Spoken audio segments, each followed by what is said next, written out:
Et on commence donc par cette enquête sur Crépol, dont le journal Le Parisien, il faut bien le dire, a révélé quelques nouveautés. C'était une exclusivité dans Le Parisien ce matin. Bah oui, des éléments de l'enquête qui montrent la complexité du dossier Crépol, 2 semaines après le bal, donc qui a causé la mort de Thomas. Le Parisien qui a consulté le rapport d'enquête des gendarmes. On apprend plusieurs choses.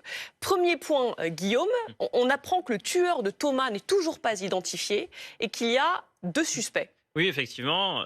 D'abord, il faut dire que ces informations du Parisien, elles ont été recoupées à BFM TV, que c'est Maxime Brandstetter qui s'en est personnellement chargé et qui a aussi mené des investigations journalistiques. Et ce qu'il parvient à recouper, c'est ce que vous venez de dire, notamment, c'est que le garçon qui avait initialement été suspecté d'avoir porté le coup mortel, finalement, ce ne serait peut-être pas lui. En tout cas, c'est ce qui ressort, selon nos informations, des premières investigations. Il y a plus d'une centaine de personnes qui ont été entendues et des témoignages qui sont en train d'être recoupés. Cela pourrait être un autre homme qui porte ce coup mortel et finalement pas lui qui avait initialement été suspecté. Il y a 2 suspects quand même. C'est les informations données notamment par le Parisien. L'un s'appelle Ilyes, 22 ans d'origine maghrébine, et le second est un adolescent de 17 ans qui porte un prénom et un nom historiquement français. Oui. C'est précisé parce qu'il y avait eu toute une polémique autour du prénom. Oui, alors ce que l'on peut dire, c'est que comme ce second suspect est mineur, la loi nous interdit ici de donner le prénom. C'est pas que nous ne l'avons pas, c'est pas que nous ne souhaitons pas le faire, c'est que nous ne pouvons pas juridiquement le faire. Il faut aussi apporter cette nuance-là. Et puis rappeler que tous ces hommes que l'on a cités jusqu'à présent sont tous évidemment présumés innocents dans le cadre des investigations, puisque ce que cherche à établir les gendarmes, c'est qui a porté le coup mortel. En clair, qui est le meurtrier de Thomas? Parce qu'il faut quand même rappeler que c'est un meurtre d'une extrême gravité, que donc il appartient à l'enquête de retrouver l'auteur de cet homicide. Fred Hermel, vous avez un premier commentaire, des surprises par rapport à ce que révèle l'enquête désormais? Non, mais je vois une nouvelle lecture en fait, et on reprochait à la droite, à l'extrême droite, de se servir justement des déclarations qui avaient pu être faites sur un racisme anti-blanc. Et là, il y a une nouvelle lecture, et depuis ce matin, après le bon travail du Parisien et de BFM TV, et de Maxime, Maxime, je précise, il y a une espèce de joie, puisqu'il y aurait des paroles racistes. De joie, je crois pas quand même. J'ai lu des gens j'ai vu des gens quand même qui étaient quand même ravis de pouvoir dire, regardez, il y a eu des mots anti-arabes, puisqu'il y a, on le voit dans l'article du Parisien que j'ai lu bien entendu, qui ont été prononcés. Et en fait, on est en train de refaire exactement la même erreur. Certaines personnes, notamment dans le monde médiatique, refont exactement la même erreur. Je suis assez d'accord avec vous. J'ai pas plus confiance, pardon, voilà, j'ai pas plus confiance dans ceux qui ont rapporté cette phrase qu'on a entendue dans les premiers jours qui ont suivi planter les blancs. Le drame. Voilà, on va planter des blancs, que dans la phrase j'ai envie de taper des bougnous. Des phrases qui peut-être au fond ont été prononcées, mais il faut savoir quand. Est-ce que c'est au milieu évidemment de la bagarre? Est-ce que c'est avant? Est-ce que c'est après? Et alors ce qui me surprend le plus encore, c'est que c'est une amie. Ça, alors, vous allez me confirmer ou pas, Guillaume Fabre? D'un rugbyman, Une amie d'un rugbyman qui aurait rapporté cette phrase. Alors là, elle est quand même extraordinaire. Des amis comme ça, j'en veux pas beaucoup, moi. Après, ça fait partie des témoignages. Il faut préciser que ce sont de multiples témoignages. Je disais, plus d'une centaine de témoins entendus sur plusieurs centaines de personnes présentes. Donc, il faut être extrêmement prudent. Je crois que s'il y a une leçon à tirer de tout cela, c'est stop aux emballements au pluriel. Oui. Parce que l'enquête est ce nouvel emballement. un temps judiciaire. Mais évidemment, la seule chose qui semble, pour l'heure, se dessiner, et encore, j'emploie le conditionnel, c'est qu'il n'y aurait pas eu cette sorte de vendetta, expédition punitive de personnes qui seraient venues massivement dans l'intention d'eux. La préméditation n'est pas établie. Pour l'heure, non. Ça ne veut pas dire qu'elle ne le sera pas après. Mais pour en tout cas, ce qu'il y a de sûr, mon cher Guillaume, c'est que certaines personnes sont venues avec des couteaux de boucher, des couteaux de chasse, et qu'un gamin est mort. Oui, ça, j'ai l'impression qu'on l'oublie là. Ça, c'est totalement attesté. Maintenant, personne ne l'oublie, franchement, je vous jure. Fred Hermel, oui, personne, non, mais parce qu'on est depuis ce matin, ça tourne en boucle en disant personne ne pense, un retournement de la culpabilité. Personne ne pense, en tout cas, je ne crois pas ici, qu'il est normal d'aller dans un bal populaire, dans un village, avec des couteaux sur soi. Ça, on est d'accord. Maintenant, c'est vrai, pardon de le dire, et c'est pas sans réjouir, c'est juste rappeler que certains se sont quand même emballés vite en disant qu'il y avait eu une préméditation et une décision d'aller dans ce village pour planter éventuellement du blanc, et que c'était un racisme anti-blanc. Il faut dire, on a le droit aussi de rappeler, on va dire, les inexactitudes qui ont été prononcées dans les jours qui ont suivi le drame. Ça ne ça ne minore en rien ce drame. Voilà. Peut-être justement, pour qu'on ait toutes les infos, l'autre information, effectivement, c'est sur ce que faisaient les 9 suspects interpellés.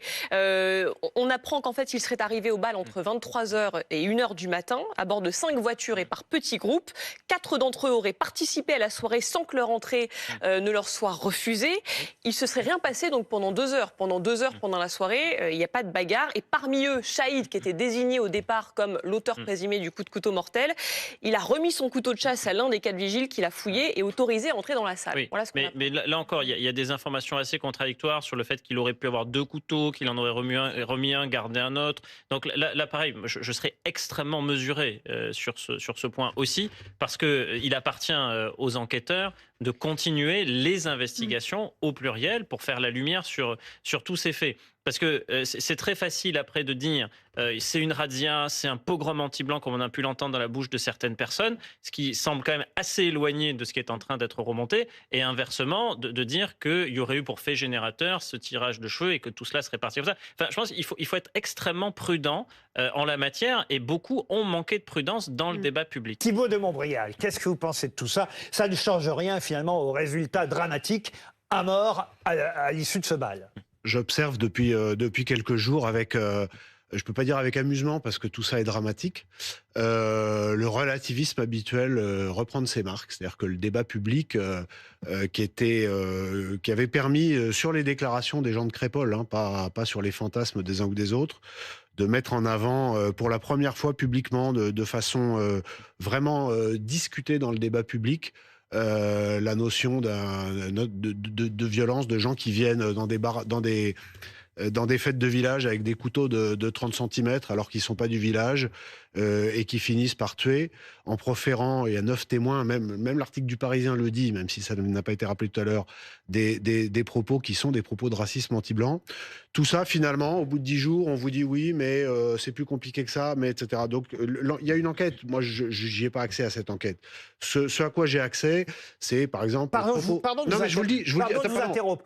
On ne dit pas c'est plus compliqué que ça au bout de 10 jours. Si. Ici, sur ce plateau, on disait dès le lendemain, attention, c'est peut-être plus compliqué que ça. C'est que certains sont allés trop vite, c'est tout. Faut pas accuser ceux qui, 10 jours après, rappellent que certains sont allés trop vite, d'avoir dit, attention, n'allez pas trop vite. Laurent Ruquier, moi j'ai accepté votre invitation parce qu'on m'a promis qu'on allait parler de la situation de la sécurité en France. On va le faire. Et j'ai dit que je ne voulais pas parler de l'enquête de Crépol parce que je n'y ai pas accès. Donc je ne vais pas commenter des éléments. C'est la violence. Moi j'ai des éléments qui ne sont pas dans l'article du Parisien de ce matin. On verra s'ils sortent dans l'enquête. Et quand ils sortiront dans l'enquête, on verra que les choses initiales étaient quand même pas forcément si éloignées de la réalité. Ce que je voudrais dire, si on dézoome un peu, c'est que ce qui s'est passé à Crépol, ce sont des choses qui n'arrivaient pas il y a quelques années. Ce qui s'est passé à Crépol, et il faut, pour s'en convaincre, regarder la réaction des habitants de Crépol, regarder la réaction de la maire de Romans-sur-Isère, regarder la réaction d'un certain nombre de gens qui sont des gens de la France rurale, qui sont les gens qui sont pas dans la Startup Nation, sur ce qu'est en train de devenir notre pays. Il faut mettre côte à côte ce constat avec celui des crimes réguliers, abominables, qui sont commis au nom de l'islam radical. Il faut regarder l'évolution sur les 5 dernières années des chiffres sur la délinquance, et en particulier sur les meurtres, les tentatives de meurtre et les coups mortels, c'est-à-dire les coups et blessures volontaires ayant entraîné la mort sans intention de la donner, qui explosent. Il faut souligner qu'il y a un policier et gendarme qui est blessé toutes les demi-heures. Mais sans nier cette situation, certains disent aussi qu'il ne faut pas pour autant désigner dès qu'il y a un fait divers une certaine catégorie de personnes. Je reprends votre tweet et je vous promets qu'on reviendra à l'enquête, mais vous aviez publié quelques jours après ce drame, la décision de ne pas mentionner le nom du meurtrier présumé Thomas est une erreur politique majeure. Le nom sortira de toute façon et l'autorité de l'État sera un peu plus abîmée par cette petite lâcheté. La colère légitime est déjà acquise. Est-ce que vous ne dites pas que vous êtes allé trop vite, par exemple? Quand les 9 qui ont été mis en garde à vue au début, tout le monde a eu les noms très vite. Je veux dire, au bout d'une journée, tous les gens qui s'intéressent à ces questions, tous les journalistes, etc. Mais le fait est que finalement, l'auteur présumé, on ne sait pas qui c'est. Il y a 3 jours, il y a un gamin de 15 ans qui a tué ses parents. Tous les médias, à commencer par vous, mais d'autres, ont donné son prénom. Oui, et là, tout à l'heure, on vous dit, voilà. Donc voilà, je dis juste que il y a des statistiques qui sont ce qu'elles sont. Les gens ont des yeux pour voir. Et moi, je suis très... Non, mais Laurent, laissez-moi dire une chose qui est essentielle. C'est que moi, je suis très inquiet. Moi, je suis très inquiet par l'évolution de la situation, parce que pour la première fois, nous avons un vrai risque d'affrontement dans notre pays entre différentes catégories de population.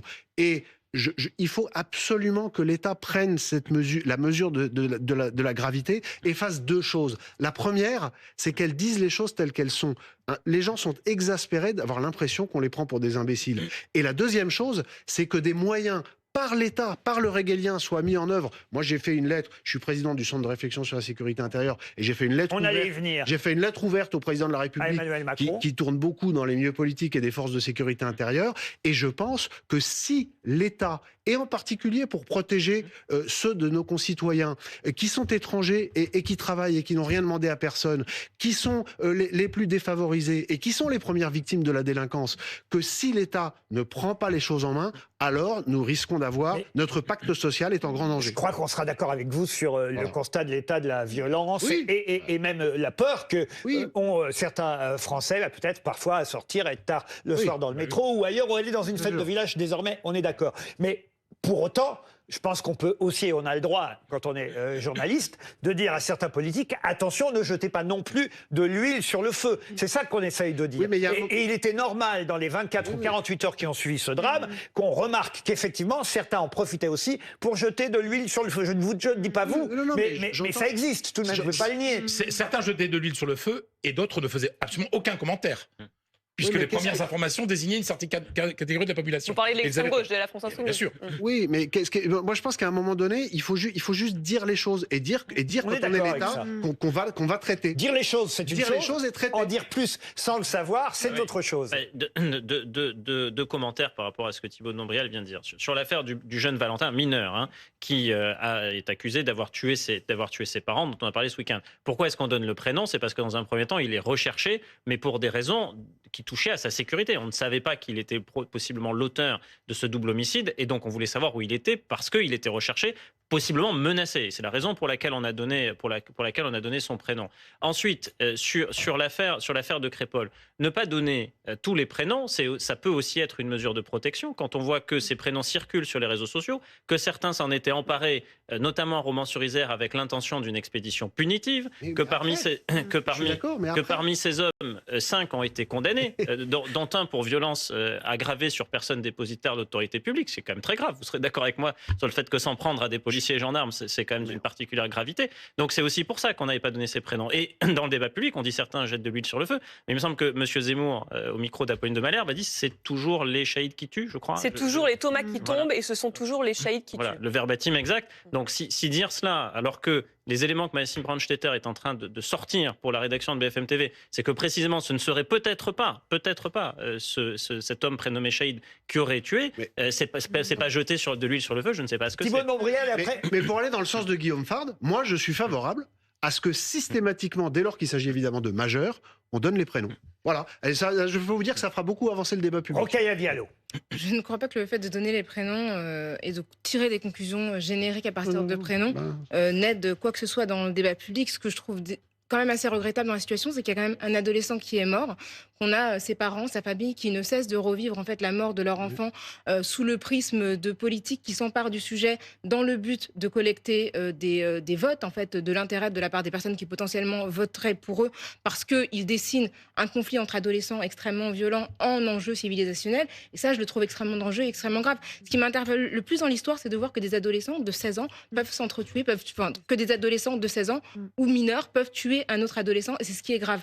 Mais si on rapporte cette violence qui est effectivement extrêmement inquiétante et frappante et stupéfiante à l'ensemble des violences qui sont commises sur les territoires français, je tiens quand même à rappeler que quand on est victime de violences en France, on a plus de risques d'être attaqué par une personne de son environnement immédiat que par des inconnus. C'est la vérité, que ce soit dans les violences intrafamiliales, dans les violences, qu'elles soient meurtrières, sexuelles ou sexistes, c'est l'environnement immédiat qui constitue le plus grand danger pour tous les Français qui nous regardent. Et le fait pour des politiques de laisser entendre que ce sont des étrangers qui portent des prénoms particuliers, des étrangers, pas dans le sens de étrangers à la nation, mais étrangers à notre environnement domestique, qui portent des prénoms étranges, qui sont le plus susceptibles de nous attaquer, c'est mentir aux gens et c'est instituer l'idée qu'il y a deux France. Et ça, je trouve que c'est dangereux. Répondre. Blanche Leridon, et après on vous donne la parole. Merci Laurent. Je voudrais réagir à 3 mots qui ont été prononcés, 2 par vous, Guillaume, que sont la complexité et la prudence, et puis le vôtre, la nécessité de dézoomer. Je pense effectivement, il est beaucoup trop tôt pour commenter l'enquête. Elle est d'une complexité immense et il faut laisser les choses avancer avec leur cours et surtout pas précipiter ni les conclusions hâtives, ni permettre une forme d'embrasement de la situation. Moi, ce que je trouve étonnant, c'est quand même notre forme d'amnésie ou d'incapacité à tirer des leçons d'un passé qui est pourtant très très proche. C'est-à-dire que des indices de cette violence qui montent chez ces jeunes, et pour moi aussi c'est vraiment le sujet d'incompréhension Là, on majeure revient au sujet qu'il principal. faut résoudre. On en a déjà eu en juillet l'année dernière, enfin cette année, pardon. C'est-à-dire qu'il y a eu ces émeutes en juillet qui ont touché, on sait, plus de 500 communes. Et on sait, et c'est ce qui est ressorti de beaucoup des études des sociologues qui se sont intéressés à cet épisode, à quel point tout ça était divers et à quel point il était difficile d'identifier un seul et unique moteur ou un espèce de population cible unique qui aurait été à l'origine de ces violences. Et moi, je m'interroge, qu'est-ce que le gouvernement a proposé à ces jeunes depuis ? Ça fait 6 mois. Est-ce qu'on est allé s'interroger sur les moteurs qui, effectivement, ont poussé un certain nombre de jeunes ? Alors, on était évidemment 8% étaient là pour la mort du jeune Naël. 8%. Oui, donc voilà. La motivation des émeutes et des saccages... Précisément, et donc les 92%... Comme une plainte, comme une réaction à la mort de Naël, ne représentait que 8%. Et donc les 92... Oui, voilà, 92% voulaient simplement tout brûler, tout casser et voler. Et pourquoi ils s'attaquent à des bibliothèques ? Pourquoi est-ce qu'ils s'attaquent à des écoles ? Quel récit est-ce qu'on a proposé à cette jeunesse-là ? Il y a évidemment la réponse sécuritaire, et je sais que notre invité ce soir va beaucoup en parler, et elle est essentielle, elle est primordiale. Mais il y a aussi, en amont, comment est-ce qu'on fait en sorte d'identifier les causes qui vont susciter cette violence-là ? Mais ça fait 40 ans qu'on dépense des fortunes dans les quartiers. Qu'est-ce qu'on leur propose ? Mais ouais, c'est le relativisme tout le temps. Mais c'est comme Rokhaya, je suis désolé quand vous dites, Rokhaya, oui, mais on a plus de chances de se faire agresser au sein de sa propre famille. On appelle ça on appelle ça le relativisme. Statistiquement, oui. Mais le fait de le prononcer, c'est relativisme. C'est juste dire une vérité. En fait, on a moins de chances, on a plus de chances de se faire agresser en famille que quand on va dans un bal de campagne. Ça signifie que si on doit prendre des mesures contre la violence en France, il faut aussi s'en prendre aux mesures qui font qu'aujourd'hui, il y a des centaines de femmes qui meurent de féminicide en France. La réalité, c'est que dès qu'il y a un discours politique... Dès qu'il y a un discours politique contre la violence, on laisse entendre que ce sont des chahites qui s'en prennent à des Thomas, alors que ce sont souvent des personnes issues de même foyer qui s'en prennent les uns aux autres, et souvent cette violence est genrée. Donc moi, je pense qu'il y a quand même une forme de manipulation à laisser entendre que des prénoms signifient quelque chose politiquement. Thibault de Montbrial. Juste, ça n'empêche pas. Bien sûr qu'il y a des violences intrafamiliales, personne ne les nie, mais ça n'empêche pas que par ailleurs, sur les violences extérieures, elles sont en train d'augmenter. Moi, je voudrais répondre à ce que vous venez de dire. Mais vous avez. Alors là, je suis absolument d'accord. Il y a un moment donné, il ne faut pas non plus se voiler la face. Non, mais c'est sûr. Sans qu'évidemment les choses soient directement liées, parce qu'évidemment, on n'a pas affaire à des cas, je crois, en tout cas, d'islamisme radical pour ce qui s'est passé à Crépol. Il n'empêche qu'on ne peut pas oublier, effectivement, qu'il y a des professeurs qui se sont fait assassiner à cause d'élèves qui ont dénoncé. Et voilà, tout ça, c'est quand même une ambiance qui, effectivement, qu'on peut relier au fond. Et il y a une ambiance en ce moment, en France, absolument délétère, avec des menaces en permanence sur les forces de sécurité intérieure, mais aussi sur les enseignants, sur les élus locaux dont beaucoup sont exaspérés, les pompiers, les services de secours. La mère de Romans sur l'Isère, par exemple. Absolument. Mais donc vous avez écrit une lettre à Emmanuel Macron, alors. Qu'est-ce que vous lui demandez ? Moi, je pense qu'il faut un choc d'autorité, mais je voudrais vous répondre parce que vous avez dit que c'était mon métier de m'occuper de sécurité et que donc j'allais avoir prôné une réponse sécuritaire. C'est plus compliqué que ça. Parce que j'entends ce que vous dites et ce que vous dites est évidemment juste. C'est-à-dire que la sécurité, en réalité, c'est pas une politique. C'est un impératif. C'est un socle. Mais ensuite, il faut regagner les reins et les cœurs, comme disaient les militaires à une certaine époque. C'est-à-dire qu'il faut recréer une société qui puisse vivre ensemble. Et ça, c'est 20 ans. Donc, je pense qu'aujourd'hui, la situation est tellement grave que nous sommes au bord d'un risque d'effondrement, c'est ce que j'ai écrit. Donc, il y a une urgence. Il faut un plan d'urgence, donc, concrètement, un plan de secours. Qu'est-ce que vous demandez ? Mais il ne pourra fonctionner, je vais vous répondre, mais il ne pourra fonctionner que avec un programme d'éducation et de culture. C'est-à-dire qu'on ne peut pas dissocier la réponse sécuritaire de la réponse culturelle. Ça, c'est quand même un point essentiel que chacun ait à l'esprit. Qu'est-ce que vous entendez par réponse culturelle ? Je ne suis pas sûre d'avoir compris. Alors, je vais d'abord juste répondre sur la question sécuritaire d'abord, et ensuite je vous répondrai sur la réponse culturelle. Ne vous inquiétez pas, j'ai des idées très claires sur la question. Fermer temporairement Schengen, c'est ce que vous proposez. Donc, il faut reprendre en main drastiquement nos frontières. La sécurité, c'est un triptyque. C'est sécurité publique, donc police, justice, immigration. Donc, je peux développer chacun. Il y a des tas de détails dans lesquels on peut rentrer, mais pour que chacun, puisqu'on n'a pas beaucoup de temps, comprenne l'idée générale. Dans les grandes lignes, absolument. Il y a aujourd'hui tout le monde est d'accord pour dire que nous sommes face à des dérives et des risques de violences graves dans notre pays qui font qu'ils ne peuvent plus être traités dans le cadre notamment du droit européen. Tout le monde le dit, y compris tous les gens qui sont au pouvoir en privé. Donc moi, je ne suis pas au pouvoir et je vous le dis en public parce qu'à un moment, il faut qu'il y ait des gens qui le disent. Donc, une fois qu'on a dit ça, je pense que nous ne nous en sortirons pas sans suspendre provisoirement, ce qui est tout à fait possible, les traités qui entravent notre liberté d'action sur le plan européen. Et juste pour finir, je pense à ceux qui disent que c'est pas possible. D'abord, ce que l'homme a fait... On l'a fait pendant le Covid. On l'a fait pendant le Covid. Et ensuite, ce que l'homme a fait, l'homme peut le défaire. Et ensuite, il y a 2 pays en Europe qui sont les pays moteurs, qui sont la France et l'Allemagne. Et nous avons le poids politique pour le faire. J'ajoute pour terminer que ce qu'on voit comme évolution politique dans tous les pays d'Europe montre que si nous ne le faisons pas, eh bien, nous le subirons par des résultats électoraux que nous sommes en train de voir dans tous les pays européens. La démocratie, Laurent Ruquier, elle a le droit de se défendre. C'est vrai que quand on veut, on peut. Hein. C'est oui. vrai que, mais bien sûr. Par exemple, moi j'habite en Espagne, j'ai pas pu rentrer pendant plusieurs mois. Même pour la surveillance je pense à un autre drame qu'on vient de vivre le week-end dernier, la surveillance des fichiers S, c'est quand même quelque chose. Quand on était en pleine période de Covid, on était tous très surveillés. On pouvait même pas sortir de chez nous sans tomber sur un flic qui vous disait vous n'avez pas le droit de sortir. Donc à un moment donné, il faudrait savoir ce qu'on peut faire ou ne pas faire. Ça vous fait rire ce que je dis? Oui, pas ce que vous dites. Caricature. Non, mais enfin, c'est ce qui me fait rire. Enfin, je sais pas si c'est drôle d'ailleurs. C'est cette histoire de sortir des traités, parce que c'est en fait suspendre. Vous faites allusion notamment à la Convention européenne de sauvegarde des droits de l'homme et des libertés fondamentales. Bon. Et en fait, c'est 2 articles qui posent problème. Celui sur le respect le droit à la vie privée et familiale. En clair, si vous êtes né ici, vous avez passé toute votre vie ici, que vous avez des enfants ici, en France, il est difficile de vous dire à partir de maintenant c'est fini, merci, au revoir. C'est exactement l'argument qui a été mobilisé par les juridictions administratives dans l'affaire de l'imam Iqwisen. Né en France, toute sa famille en France.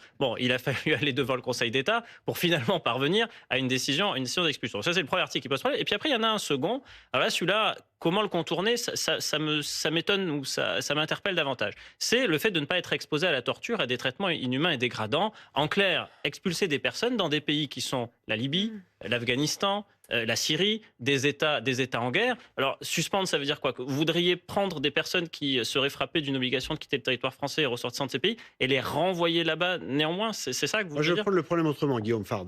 Je pense que la première tâche d'un gouvernement, c'est de protéger sa population. Et que la première tâche d'un gouvernement français, quelle que soit sa couleur politique, c'est de protéger sa population. Donc si vous me demandez, si un jour j'étais au pouvoir, ce que je prônerais, chargé par un mandat, par hypothèse, de protéger ma population. Si je devais arbitrer entre un étranger, puisque là on parle de gens qui ne sont pas français, on parle de gens qui sont... Oui, parce que j'allais vous dire, pardon, les jeunes qui sont les agresseurs là-bas à Crépol, c'est notre population. Je voudrais quand même que vous le rappelez. C'est aussi la population de la France. C'est ce que je veux dire. La suspension de la CEDH.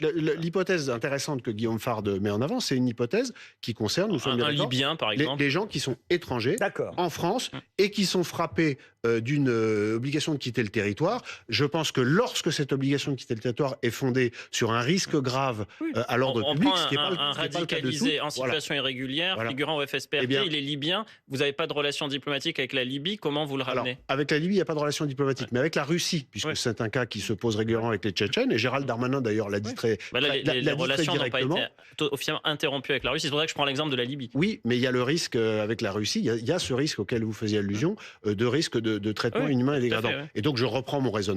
Et s'agissant d'un étranger qui est en France, qui n'a pas respecté le pacte social du pays qui l'accueille, et dont, on imagine par hypothèse qu'il y a des éléments qui objectifent ça, pour le besoin du raisonnement, eh bien, si je suis chargé politiquement de la sécurité des Français, eh bien, je privilégie la sécurité de mes concitoyens à celle de celui qui a violé le pacte républicain. Non, mais c'est ce que je dis. Pas uniquement pour une occupation. Si on va au bout du... Juste un point. Si on va au bout du raisonnement... Dans ces cas-là, la réponse est oui, Guillaume. Et donc, si on va au bout du raisonnement, ça veut dire qu'indirectement, vous le condamnez à mort. Parce que dans son pays d'origine, il sera exposé à la torture, à des traitements inhumains dégradants, voire à la peine de mort. Ça n'est pas la responsabilité du gouvernement français. La responsabilité du gouvernement français, c'est que cet individu ne tue pas 10 Français. On déroule le raisonnement jusqu'au bout. Je déroule le raisonnement jusqu'au bout. La responsabilité du gouvernement français, c'est que dans cette hypothèse, cet individu ne tue pas 10 citoyens français. C'est peut-être aussi de se tenir à ces principes. Je rappelle quand même que la Déclaration des droits de l'homme et des citoyens est dans le préambule de notre Constitution. On a quand même un certain nombre de principes et de valeurs qui ont fondé l'Union européenne. Et je trouve ça étrange qu'on s'autorise à s'en affranchir sous prétexte de protéger la population, alors qu'on a des dispositifs qui permettent de punir les délinquants. Et je trouve très très étonnant qu'on commence par un débat qui parle d'adolescents français qui se sont battus entre eux à mort, ce qui est très très grave et tout à fait effectivement répréhensible, et qu'on finisse par un débat sur l'immigration et que quelqu'un parlait d'islam radical alors qu'on n'a pas la moindre idée de la confession d'aucun des protagonistes de cette rixe. Donc moi je trouve ça très très étrange. On parlait de l'attentat de ce week-end. C'était pas le sujet initial. Laurent Ruquier a changé, m'a posé une question qui ne concernait pas Crépol, on est bien d'accord. Absolument. Sur Crépol, je suis d'accord avec vous. Il n'y a pas de sujet. Au moins, sur ce sujet, vous serez d'accord. Et sur la culture, pour répondre à Rokhaya Diallo? Oui, je pense qu'aujourd'hui, ce qui est très intéressant, c'est que les deux France qui sont presque face à face, comme l'avait prédit Gérard Collomb, le risque de séparatisme évoqué même par François Hollande quand il était président, eh bien, elles sont fondées sur des incompatibilités de fait qui sont des incompatibilités culturelles. Donc, il faut recréer une culture commune. Et ce qui est très intéressant, c'est que la culture de l'islam radical, qui est la culture de séparatisme en France dans certains quartiers, elle recrute les jeunes qui y succombent avec une ligne directrice qui est celle qui a un récit de l'appartenance à une aventure collective, alors que nous n'en avons plus à proposer. Je pense que c'est dommage que des jeunes ignorent l'histoire de France, ignorent dans quel train historique ils montent, dans quelle lignée ils s'inscrivent d'un pays qui a des racines séculaires, qui a des racines chrétiennes, qui est un pays magnifique et dans lequel nous sommes prêts. Qui a aussi à l'origine des droits humains, la protection des droits humains, la Révolution française. Je finis ma phrase. Je peux juste finir ma phrase. Mais je le prends pour le meilleur et pour le pire, Rokhaya Diallo. C'est ça qui est bien. C'est que quand on est, mais attendez, si je peux finir ma phrase. Et je pense que d'être capable d'assumer son histoire en face, en disant voilà notre histoire, voilà qui nous sommes, voilà nos valeurs. Nous avons commis des erreurs, mais qui n'en a pas commis dans sa vie? Et toi, ami étranger, si tu veux venir chez nous, tu es le bienvenu, mais à condition de respecter nos règles et ses valeurs, eh bien nous pouvons repartir ensemble. Mais pour ça, il y a une phase sécuritaire qu'il va falloir mettre en œuvre, parce que sinon ça va pas marcher.